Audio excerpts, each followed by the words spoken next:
이거를 또 정리해가지고 1주택이 만든 상태에서 2주택을 사는 건 괜찮고 혹은 무주택을 만든 상태에서 1주택을 만드는 거는 괜찮으니까 그때는 우리가 기회비용을 생각해서 다 팔아가지고 사실은 똘똘한 채로 가는 게 지금 트렌드에도 맞고 앞으로 방향도 맞을 것 같거든요. 그래서 저도 이제 만약에 유료 상담을 저한테 했다 하면 그렇게 답변을 해드릴 것 같아요. 근데 이제 또 만약에 이분이 현재 자본금이 만약에 없고 그 다음에 하급지 2개가 있기 때문에 어차피 2주택 상태단 말이에요. 다음 거를 사봤자 못 산단 말이야. 그러면 그냥 버틸 수밖에 없지 않나요? 또 답이. 안녕하세요. 고민이 있어 문의드립니다. 에코델타시티 중흥 1차 101A 타입 보유.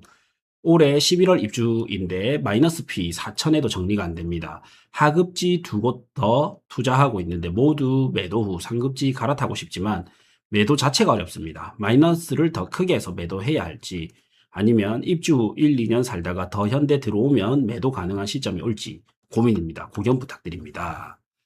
에코델타시티 중흥 1차로 일단 가야 되겠죠.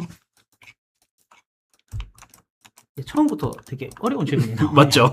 제가 아무래도 좀 이게 좋은 시장에 대한 이야기를 하려고 그러면 예, 저희도 말이 쉽게 나오는데 네. 지금 실문에도 마이너스 이야기를 하시니까 또 이제 저희가 그 아픔을 같이 하면서 말씀을 드려야 돼서 맞아요. 예, 좀 마음이 무겁습니다. 요 아파트네요. 예. 예. 중흥 S클래스 에코델타시티. 예. 글쎄요. 그래서 뭐 개인적인 생각을 먼저 조금 말씀드리면 네. 사실 지금 에코델타시티에서 마이너스 프리미엄이 나오는 분양권이 중흥만 그런 게 아니거든요. 그래서 뭐 뒤에 D자로 시작되는 뭐 건설회사가 한데 거기도 지금 마이너스 프리미엄이 나오고 있고 근데 이제 이게 왜 나오냐에 대한 어떤 이유를 보면 네. 어쨌든 지금 강서구 쪽은 입주 물량이 많아요. 그리고 그게 또 뭐 한 단기간에 끝날 물량도 아닌 것 같고 네. 그게 시장에 쭉 이어질 거라는 걸 감안하면 네. 사실은 조금 가슴이 아프시더라도 저는 조금 정리를 하시는 게 맞는 것 같아요. 최근에 아는 지인분들 중에 한 분도 결국은 대방 1차를 마이너스로 정리를 하셨거든요. 예. 그래서 지금은 좀 보수적으로 예. 굉장히 봐야 되는 시기인 거 아닌가? 또는 이게 이제 시간이 지나서 좀 오를 수 있을 만한 어떤 게 단기적으로 보이면 저희가 그래도 한번 버텨보시는 방향으로 뭐 전세를 맞춘다든지 해보시라고 말씀드릴 수는 있는데 더군다나 지금 질문자께서는 2개 정도 더 지금 보유하고 계신다라고 지금 하셨거든요. 네. 그러면 이게 이제 자금의 운용이 더 빡빡해질 수 있거든요. 그죠. 하급지 2곳도 투자하고 있다 그러는데, 예. 이제 저 물건이 단기적으로 자금이 들어갈 물건인지, 아닌지에 따라 조금 상황은 달라지겠지만, 네. 어쨌든 일단 하급지라고 스스로 판단하시니까, 제 생각에는 조금, 예, 정리를 하시는 게 좋고, 결국은 본인 운도 좀 있으셔야 되겠지만, 예, 결국은 좀 가격인 것 같아요. 네. 그래서 좀, 첫 질문부터 되게 무거운 답변을 드리네요. 예. 마음이 무겁습니다. 예. 혹시 그러면 이 물건은 한 어느 정도 되면 시간이 지나면 시세는 올라갈까요, 결국에는? 저는 강서 쪽은 조금은 더 시간이 필요할 것 같아요. 뭐 한 4, 5년? 4, 5년까지는 아닐 것 같은데, 근데 4, 5년은 너무 오래지 않나요? 저희가 뭐 해수하는 생각 기간으로 보기에는. 네. 왜냐면, 이제 에코델타가 에코델타 쪽이 이제 그 4, 5년 올라서 좋을 분위기면 사실 다른 쪽들이에서 조금 더 좋은 기회가 있지 않을까라고 저는 생각이 돼요. 그래서 저희가 작년 하반기부터 이제 입주 물량이 빠지는 게 부산 전체적으로 빠지는 게 확인이 되고 몇 가지 여건이 좋아지면서 시장이 좀 올랐거든요. 근데 강서는 여전히 좀 힘들었었고, 매매 전세 다 그랬어요. 최근에는 전세가 조금 났거든요. 강서구 쪽에도 플러스로 돌아서긴 했는데, 근데 그게 지금 올해 하반기 내년 뭐 시장이 저희가 좀 좋을 거라고는 하는데 저희가 뭐 2020년 이때처럼 확 좋아질 거라고 생각하지는 않거든요. 천천히 오른다고 생각하거든요. 그러면 강서구 쪽에서도 따라 올라가는 것들도 조금은 시간이 필요하지 않을까 싶고 그 다음에 이제 에코델타가 위치가 또 중국 S클래스가 뭐 전체를 조금 놓고 보면 딱 중간 정도거든요. 그래서 완전히 좋은 지역이면 저희가 또 조금은 한 번 더 말씀을 드릴 것 같은데 약간은 좋을 수도 있고 안 좋을 수도 있고 그런 부분도 있고 해서 저는 조금은 보수적으로 보는 것 같아요. 네. 그러면 시간을 길게 한 5, 6년 잡았을 때 얘가 6억 이상 가는 시간은 올까요? 오기는 올 것 같습니다. 예, 오기는 올 것 같고 저희가 이제 상급지 하급지 오르는 거에 대해서 이제 그 양극화 이야기 많이 하잖아요. 근데 우리가 굉장히 긴 장기 시계열로 보면 하급지 시장도 분명히 오릅니다. 네. 오르는데 맞아요. 이제 생각만큼 안 오르는 게 아쉬운 거고. 그렇죠. 어쨌든 중 S 클래스 같은 경우는 신축이고 네. 또 에코델타 같은 경우에는 지금 시장을 좀 자극을 줄 만한 이슈들이 되게 많아요. 예. 뭐 더 현대도 한참 공사하고 있고. 그 다음에 이제 로얄 러셀스쿨도 이제 공사를 하니 많이 사실 현장 가보면 공사할 수도 있어요. 그런 움직임들도 있고 그래서 그거는 뭐예요? 로얄 러셀스쿨이 외국인 학교죠. 야, 명지에 들어오는 명지 쪽에 이제 거리는 조금 있긴 하지만 어쨌든 뭐 이런 곳도 있고 그 다음에 저기 부민병원도 오션시티 쪽이죠. 이제 한참 공사하고 있거든요. 그다음에 동국대병원도 뭐 들어온다는 이야기도 있고 사실 이런저런 개발업자는 고대장님 더 잘 아시잖아요. 모르신다든지 하시는데 다 아실 것 같은데 시청자분들과 같이 함께 해야 되니까 어쨌든 그럴 것 같은데 그래서 그런 부분이 있어서 우리가 기대할 수는 있는데 뭐 기본적으로 좀 입주 물량이 많고 근데 입지가 전체적으로 놓고 봤을 때 약간은 조금 조금 아쉬운 부분이 있어서 이게 이제 시간이 많이 지났을 때 그냥 뭐 5년은 4, 5년은 좀 길다고 하셨는데 어쨌든 길게 봤을 때는 어차피 얘도 수익을 보는 구간은 돌아오는데 이 돈 대비 도심은 더 많이 오를 거니까 그 기비의 비용이 아깝다는 뜻인 거죠. 그렇게. 근데 이분도 저도 이제 조금 드는 생각이 만약에 다주택자가 아니라면 요 하급지 두 개가 이제 주택수에 어떻게 포함이 되는지 봐야 되는데 어쨌든 대출에 영향을 좀 미칠 거거든요. 그리고 현재 자본금과 이거를 또 정리해가지고 1주택이 만든 상태에서 2주택을 사는 건 괜찮고 혹은 무주택을 만든 상태에서 1주택을 만드는 거는 괜찮으니까 그때는 우리가 기회비용을 생각해서 다 팔아가지고 사실은 똘똘한 채로 가는 게 지금 트렌드에도 맞고 앞으로 방향도 맞을 것 같거든요. 그래서 저도 이제 만약에 유료 상담을 저한테 했다 하면 그렇게 답변을 해드릴 것 같아요. 근데 이제 또 만약에 이분이 현재 자본금이 만약에 없고 그 다음에 하급지 두 개가 있기 때문에 어차피 2주택 상태단 말이에요. 다음 거를 사봤자 못 산단 말이야. 그러면 그냥 버틸 수밖에 없지 않나요? 또 답이. 맞죠? 제가 사실 약간 이런 경우입니다. 너무 다주택자이라서 물론 뭐 사람은 끝이 없으니까.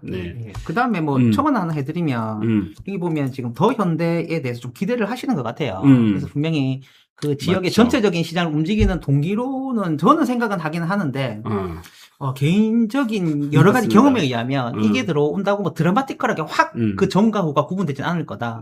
대신에 이제 이렇게 쌓이면 강서손도 또 이야기 나오고 그렇죠. 뭐 하단옥산손도 뭐 공사한다는 거 이야기도 나오고 하면 그렇게 쌓일 때 이제 시장 변화가 있고 그 시장 변화 중에 하나 정도는 되는데 이거 하나 때문에 또 조금 그렇죠. 기대하시기에는 조금 힘은 약하지 않은가? 좀 그런 생각도 들고요. 아니 저 같은 경우에는 이 더현대가 들어왔을 때 어떻게 될까 이런 거를 연구하기 위해서 예를 들어서 저기 신세계 사는 그 쇼핑몰이 그 뭐죠? 그 무슨 시티 어디 쪽에 말씀하시는 거죠? 하남에 들어오면서 안성에도 들어오고 뭐였더라? 스타필드. 스타필드. 그러니까 스타필드가 들어오면 집값이 과연 좋은 영향을 미칠까? 이런 뭐 아니면 고급 쇼핑몰이 들어오면 미칠까? 이런 거를 좀 연구하기 위해서 전국을 다니면서 그 전후의 변화와 유사 다른 지역과의 변화 이런 거를 저는 많이 봤거든요. 그래서 이렇게 생각을 해요. 완전 저도 공감을 하거든요. 근데 개인적으로 아트님한테 궁금한 게 아트님은 이 정확하게 진단을 하셨는데 어떻게 이거를 아시는 거예요? 저는 그 상권 변화가 아파트 가격이 크게 미치는가에 대해서 그게 조금 모르겠어요. 이제 서울 쪽에 워낙 이런 것들 규모가 크게 들어오면 경기도 쪽에 좀 영향이 클 수 있는데 영남권 쪽에서 그런 적이 있었냐라고 생각을 해보면 예를 들면 백화점 옆에 있다고 집값이 비싸다거나 예를 들면 뭐 이 애는 조금은 아닐 것 같은데 저기 기장 쪽에 가게 되면 그렇죠. 지금 아울렛이 두 개나 있거든요. 크게 장안 쪽에도 있고 그다음에 동부산 쪽에도 있고 근데 그곳들이 들어왔을 때 어떤 부동산 시장의 변화가 있었느냐 하면 전체적인 맥락에서는 크게는 없었던 것 같거든요. 맞습니다. 물론 이제 거기 계시는 분들이 편하게는 이용은 하세요. 저도 한 번씩 뭐 가서 있기도 하고 그래서 뭐 물론 이제 에코델타가 다른 호재도 같이 겹치니까 조금 더 좋은 조건인 건 많지만 맞습니다. 간혹은 이제 저희가 이런 호재와 관련해서 한 번씩 말씀드리는 게 이것 때문에 집값이 확 오를 거라는 막연한 기대감을 너무 많이 가지신 분들이 많아서 이런 맞아요. 거에 대해서 약간은 조금 보수적으로 볼 필요 있다는 차원에서 말씀을 드렸고 제 예상이 틀리고 더 현대가 들어오고 나서 난리가 나서 좀 집값은 좀 많이 올랐으면 좋겠습니다. 사실 뭐 그러면 제일 좋죠. 근데 잘 안 되죠. 김해 주촌에도 이번에 들어왔나? 스타필드인가? 그 뭐였죠? 코스트코? 들어왔나? 김해 주촌.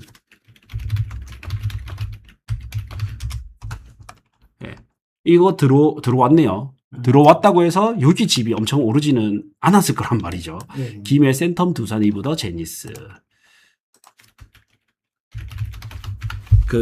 여기 또한 임장 갔을 때 코스트코 들어와도 여기가 엄청 오르지 않을 거다 했거든요. 근데 보면 뭐 가격이 빠지고 있잖아요. 그러니까 이제 저희가 보통 시장이 오를 때, 그러니까 21년, 22년이면 이제 금리로 in해서 확 오를 때거든요. 그때 올랐는데, 근데 이게 오르는 거는 시장이 전체적으로 오르니까 유동성이 오른 거죠. 그렇죠. 그죠? 그 큰 틀에서 그냥 시장이 움직이는 거지, 옆에 코스트코가 들어왔다고 해서 이게 큰 변수는 아니었던 것 같아요. 시장의 방향을 확 바꿀 정도는 안 되고, 상승해서 양념을 더 해주는 역할은 하죠. 사시는 분들은 정말 편한 정도. 네. 맞습니다. 저는 이런 기대를 많이 하게 되고, 이런 질문도 많이 했기 때문에, 진짜 전국을 다니면서 봤거든요. 광명에 아울렛, 이케아 들어올 때는 집값이 어떻게 움직였으며, 정말 많이 봤어요. 안성에도 봤고, 저기 하남에도 보고. 근데 전체 시장이 더 중요하더라고요. 자, 그래서, 일단, 저도 뭐 공감하기로는 이제 우리가 다음 갈아타기가 된다면, 좀 마음 아프지만 정리를 해서 갈아타는 게 훨씬 낫고, 그게 아니라면, 이미 다주택자시기 때문에 그냥 버틸 수밖에 없을 것 같기는 합니다. 근데 버틴다면 저도 길게 봤을 때 짧게는 2, 3년, 길게는 4, 5년 이렇게 보면 충분히 이제 상승 부분이 나오지 않을까 싶어요. 자, 다음 질문 하나만 더 보겠습니다. 그리고 증문즉서를 보시죠. 어떤 거 하나 찍어 주십시오. 아무거나 찍으면 됩니다. 고대장님 골라주시죠. 알겠습니다. 일단 제가 멤버십 분들은 또 해드리니까, 비멤버십 분 한번 해드리겠습니다. 히드님 질문이고요. 매수 금액이 5에서 6억 되는 구축들을 알아보고 있습니다. 말씀드린 매수 금액에서 인테리어 비용은 별도로 생각하고 있다. 초등학교 자녀들이 있고 북항 인근 신축에 사는데 입지 좋은 곳으로 이동하고자 합니다. 제가 가진 금액에서 신축, 입지 떨어지는 곳보다 인프라가 좋고 무엇보다 아이들 교육 환경이 중요하게 느껴져서 이사를 고민 중입니다. 1번은 이제 센터면대, 2번은 우동 반도보라, 3번은 남천 동원 로얄듀크, 4번은 LG 메트로시티. 이렇게 관심을 보이고 있습니다. 남천동원 센터면대는 연식이 27년 정도 되는 것 같은데 혹시나 미래에 재건축 이슈는 전혀 없을까요? 직접 가보니 입지가 생각했던 것보다 좋은 것 같은데 가격이 상대적으로 아직 저렴한 것 같아 괜찮은 것 같으면서도 향후 가격 상승으로 이어질지 궁금하고, 동구도 발전하고 있다지만 당장 커가는 자녀들에게 교육 환경도 중요해서 동구의 신축보다는 구축이라도 우동 남천동 쪽으로 이동이 나을지 궁금합니다. 제가 먼저 말씀드릴까요?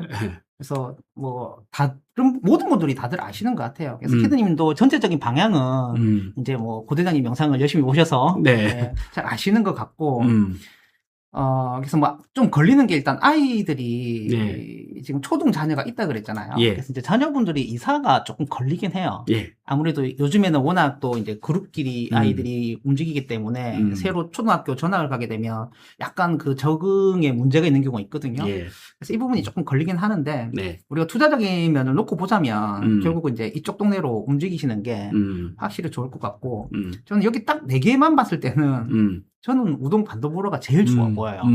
우동 반도보라고 아마 가격대를 보면 5, 6억 정도면 아마 34평은 제가 알기로는 가격 나중에 한번 같이 보셔야 될 것 같은데. 한번 같이 볼까요? 흰데프가 아마 거기 24평이 있었나 모르겠네요. 저희가 모든 아파트들의 평형 탑을 다 외우는 건 아니라서. 그렇죠. 여기가 맞네요. 6억 2천. 아마 조금 쉽진 않을 것 같고 지금 29평이 작은 평수가 있네요. 이것도 6억 6천. 6억 6천. 그래서 가격대가 만만치 않을 것 같은데, 어쨌든 6억 정도 보신다고 하시니까, 저는 우동을 볼 것 같아요. 잠시만요. 저희가 아까, 여기서 위치를 보시면 아시겠지만, 여기 동백역이 바로 붙어 있거든요. 그 다음에, 여기가 예전에 동해남부선이 옛 전철이 지나가던 자리예요. 그래서 그게, 폐로가 되고 지하로 가면서, 그 다음에 여기는 지금 산책로가 이렇게 쫙 만들어져 있거든요. 그래서 저희가 이 전철이 없어질 때 가장 수혜받는 아파트로 우동 반도보라라고 이야기를 우스갯소리로 했었습니다. 물론 수혜받는 아파트가 많았겠지만. 그래서 위치가 상당히 좋고, 대신에 아마 초등학교가 제 기억이 맞다면, 여기 해림초일 거예요. 맞아요. 대림초죠. 그래서 여기 가는 길이 약간 그 일반 주택가 길이거든요. 그래서 초등학교 통학은 뭐 그래도 크게 무리는 없고, 그래서 초등학교까지 약간은 거리가 있고. 근데 지금 여기가 또 마리나 뒤쪽이잖아요. 예. 그 마리나가 만일에 재건축을 하게 되면 이런 아파트들이 그 공간에 같이 묶여 있으면서 네. 올라갈 확률도 높고, 지금 해운대 롯데도 좀 재건축한다고 최근에 이제 준비하기 시작했거든요. 네. 예. 그럼 이런 아파트들도 어쨌든 지역이 좋다 보니까 재건축하려는 움직임도 있고, 그래서 인근 시장하고의 어떤 연계를 봤을 때 여기가 저는 굉장히 딱 좋고 사실 실질적으로 제가 좀 네. 추천을 많이 드리는 아파트 중에 하나가 우동이 여기기도 해요. 네. 그래서 여기가 좀 되게 좋아 보이고 그 다음에 그럼 이제 상대적으로 나머지 이제 세 개에 대해서도 조금 이런저런 이야기를 할 수 있는데 네. 좀 더 안 좋은 이야기를 해야 되잖아요. 네. 라이브에서 네. 조금 부담스럽습니다. 근데 하나를 말씀드리면 그래서 이제 저는 센텀 현대에 대해서 좀 어떻게 생각을 하게 되냐면 사람이 좀 그런 게 있는 것 같아요. 분명히 센텀 현대도 오르는 시기가 있고 내리는 네. 시기가 있고 급하게 오르는 시기가 있고 뭐 급하게 내리는 시기가 있었을 건데 네. 본인의 기업과 관련된 부분에 대해서 네. 그 아파트를 좀 평가하는 기준인 것 같아요. 네. 그래서 저는 센텀 현대는 어떻게 기억하냐면 제가 아는 지인분 2명이 물론 전혀 다른 두 분인데 두 분 다 이 아파트의 기억이 그렇게 좋진 않아요. 왜냐면 위치만 딱 놓고 보면 여기가 되게 좋거든요. 그 정말 네. 센텀권이라고 딱 생각되는 그 공간이 있기 때문에 센텀 현대가 여기죠. 네. 그래서 뭐 해운대 자이 바로 뒤에 있고 위치가 되게 좋은데 이게 2019년, 20년 상승기 때 참 안 오르다가 2020년 11월, 12월 부산 전체 다 움직일 때 네. 그때 미친 듯이 올랐거든요. 예. 근데 그렇지 않은 두 분이 그 전에 다 팔았어요. 그래서 딱 오르기 전에 좀 했고 이제 그분들에게 제가 들었던 기억은 뭐냐면 참 생각보다 쉽게 안 오르는 아파트다 네. 라는 게 인식이 딱 있다 보니까 예. 센텀현대 같은 경우에는 어쨌든 이런 경험을 조금 공유하고 싶고 그럼에도 불구하고 20년 아마 11월 오를 때 되게 많이 올랐어요. 예. 되게 많이 올랐던 아파트거든요. 그래서 이런 아파트에 대해서도 한번 생각을 해보시는 건 좋은데 여튼 여기는 꼭 임장을 한번 가보셨으면 좋겠어요. 네. 생각으로 조금 올라가고 고바이긴 하죠. 예, 좀 올라가고 좀 그런 건 있어요. 예. 예, 그래서 한 2개 정도만 뭐 제 생각 조금 드렸고 네. 뭐 고 대장님도 조금 말씀을 주시면 좋을 것 같아요. 네, 저도 뭐 이 중에서 1등은 반도보라가 이제 연식도 그나마 제일 새 거고 제일 괜찮을 것 같아요. 역도 가깝고 그리고 이제 저는 그리고 이제 재건축까지는 센텀 현대나 동원로얄이나 전부 이제 재건축까지는 시간이 많이 걸릴 겁니다. 그래서 재건축까지 들고 간다 보다는 재건축 심리가 업어는 질 거예요. 그러니까 더해는 질 거라서 그게 가격 상승에 영향은 미칠 거거든요. 지금 우동 롯데 같은 경우가 재건축 움직임이 있으면서 다른 아파트 대비는 상승 탄력이 좀 더 높단 말이에요. 그러면 얘가 높아지면서 반도보라가 싼 것 같은데 하면서 같이 또 움직이게 되고, 그러면 얘가 재건축 됐는데 얘도 나중에는 아직 멀었죠. 예, 나중에는 또 뭐 이런 그 기대 심리는 들어갈 거란 말이죠. 그래서 이게 전부 어떠냐면 반도보라야 재건축까지 많이 남았고 나머지 1, 3, 4번은 재건축 심리는 들어갈 수 있는데 실제 재건축까지는 되게 넘어야 될 허들이 많습니다. 그래서 재건축 심리가 있을 때 그냥 어느 정도 갈아타기로 보고 가셔야 될 것 같고, 그래서 재건축 아까 했던 거 보고 재건축 이슈는 있지만 되지는 않을 거다. 한 20년 잡아야 될 겁니다. 예. 그래 보고 이제 순위는 저는 이제 반도보라가 1등일 것 같고, 그 다음에 뭐 3번, 1번, 예. 남천 동안로얄주크, 센텀현대, 그다음 LG 메트로시티 좀 이렇게 봐야 되지 않을까. 입지는 거의 유사한데 최근 들어서 좀 우동도 좋지만 저는 쌍벽이고 우동도 새 아파트가 들어오면 부산 대장이 될 정도로 좋다 보거든요. 근데 어쨌든 최근의 흐름이 신축은 남천동에 좀 오고 있기 때문에 그리고 삼익피치가 이번 장에는 좀 기대해 볼 만하지 않을까. 항상 뭐 그러긴 했지만 예. 이번 장에는 진짜 우리가 준공까지도 좀 볼 수 있지 않을까. 그래 되면 남천동이 좀 더 좀 강한 에너지를 뿜을지 않을까 싶고, 반대로 과거에는 15년 전에는 남천동이 부산의 1등이다가 그 최근 15년은 우동시대로 넘어왔잖아요. 예. 그때 보면 남천동에 저기 그 삼익비치 위에 요 아파트가 생각보다 코오롱을 제가 그때 상당히 인기가 좋은 아파트인데 불구하고 상승률만 따지면 이 코오롱을 제가 한때 제송동에 있는 이편함보다도 상승률은 낮을 때가 있었거든요. 이걸 보면서 좋은 아파트도 좋지만 이 개발 압력이 어디 공간에 있느냐 이것도 참 중요하구나라고 많이 느꼈단 말이에요. 그래서 그게 이제 과거에는 우동시대였다면 지금은 또 남천동 시대이기 때문에 요 1, 3번을 제가 되게 고민을 했는데 그 이유 때문에 저는 3번이 2등으로 올라가야 되지 않을까. 네. 이렇게 생각이 들어요. 그래서 2, 3, 1, 4번 순으로 좀 보시는 게 좀 좋지 않을까 싶어요. 예. 그래서 뭐 첨언을 해드리면 지금은 원래는 재건축은 30년 되면 이제 가능합니다. 가능하게 돼 있고 근데 보통 25년, 6년 정도 되게 되면 미리 움직이죠, 시장이. 네. 원래 시장이 좀 빠르게 움직이잖아요. 그렇죠. 네. 그래서 아마 이런 아파트들이 제가 뭐 중공정도로는 일일이 하기는 못했는데 2027년 정도 됐다고 하시니까 네. 아마 재건축을 하게 된다면 이미 시장에는 좀 반영이 사실 될 가능성이 있고 네. 사람들의 시선이 집중되어 있다면 맞습니다. 사실은 이미 좀 움직였을 거예요. 그래서 뭐 대우 마리나 쪽이나 뭐 이런 아파트들은 그 전부터 움직였거든요. 수영 현대도 그렇고. 그래서 우리가 보통 하나 좀 이제 들으시면서 기억하실 건 뭐냐면 재건축은 기준이 30년이 돼야지 가능하다. 네. 근데 시장은 잘 되는 것들은 조금 더 빨리 움직인다. 뭐 이런 것도 한 번씩 기억해 두시면 좋을 것 같아요. 예. 지금 동부올림픽타운이 딱 그거죠. 28년 차인데 미리 움직이고 있죠. 지금 최고가 하나는 11억 찍었더라고요. 며칠 전에 11억 기사가 나온 것 같아요.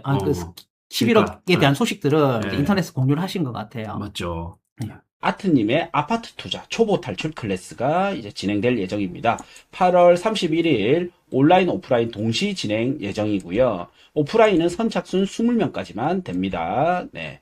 그래서 저희 사무실인 남천동에서 진행할 예정이고 8월 31일 월요일 저녁 7시부터 10시까지 22시까지고요. 3시간 동안 진행됩니다. 온오프 같이 이것도 진행되고 만약에 오프라인 참석하신 분들은 복습으로 온라인을 추가 7일간 보실 수 있습니다. 그래서 라이브 방송이든 오프라인 참여하신 분들은 또 녹방을 7일간 보시면 됩니다. 네. 커리큘럼은 이제 한번 확인해 보시고요. 오늘 고정 댓글, 고정 메시지에 제가 남겨놓겠습니다. 네.